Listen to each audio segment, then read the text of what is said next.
Hi, this is Joe from Beards, Blades, and Hair, and today we're reviewing Aberlite's Beard and Hair Trimmer. Want to mention off the bat that this was sent to me by Aberlite for a review, but I am not getting paid in any way for this review. In typical Joe fashion, I want to actually show you how it functions. So I'm going to turn it on here, and when you hold it down, you can actually see it counts down, similar to the Aberlite Go 2. It counts down from 3 to 1 before it gets started. So it's a good way for it to not accidentally turn on you. And I'm going to show you some of the hair trimming capabilities. Not sure how well this is going to come through focusing on the camera, but let's see. So if you can see here, show. Does a pretty good job taking down the arm hairs here. Kind of mows through without any issues. Do one more here, and then I guess, like I said, not sure how well this is going to come across.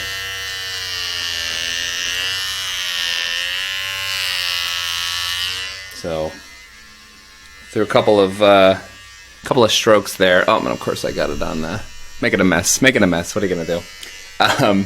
You can definitely see that it's taken down some of the arm hair there as I've gone across and taken it out. And what I would say is there's a couple things I definitely want to comment on here. It does a good job, and I just use it. I don't use it as a beard hair trimmer. Oh yeah, and turning it off, you gotta tap it twice. So once to make it a little bit slower, and then another time to turn it off. I don't need it or want it as a beard hair trimmer because obviously I'm growing out my beard and still am. But I am using it as a body hair trimmer, as I just showed on the arms. And I just did, other places on my body and everything that I definitely didn't want to show you. But, using it throughout, there's a couple things that kind of stick out to me. One is it does a good job of mowing down the hairs without too much resistance or issue.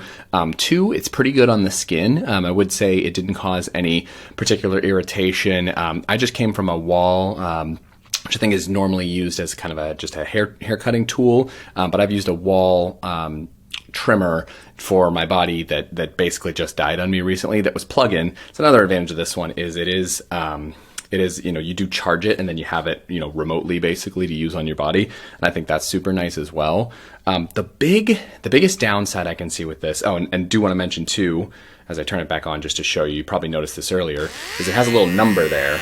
What that little number is actually how much charge it has. And so in one session of use, it basically used 30%. So I probably get about 3 uses out of it. Any given time I'm actually using the trimmer. So that's not bad to have to recharge it. And it says on their website that it takes about an hour and a half to fully recharge. USB rechargeable, it's a weird funky bottom, but it's just a old type USB. So if you have any old chargers laying around or anything, for my couch has little old type USB plugins. So I use that to charge it.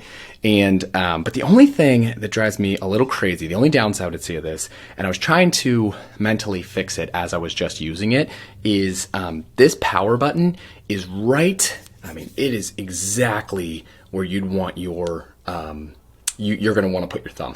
So I was accidentally turning this to the lower setting and then off multiple times during my trim. I was trying to mentally be like, okay, put your finger higher, lower. I could try lower too, but I was mentally going okay, move it. And is it just something I can mentally adjust to? I think eventually I'll get there, but if I have a recommendation on Aberlite's next version of this trimmer, it's to put that button on maybe the bottom, because you're not going to actually bump that, but I know that's where the charging port is, but just somewhere I'm not going to accidentally put my finger. And maybe that's just how I personally hold it. So I'm holding it like this. Maybe that's a me thing and not so much, most people won't do that, but I do want you to keep that in mind, as that was driving me a little crazy on the trim. With that being said, this has been Joe from Beards, Blades, and Hair, and until next time.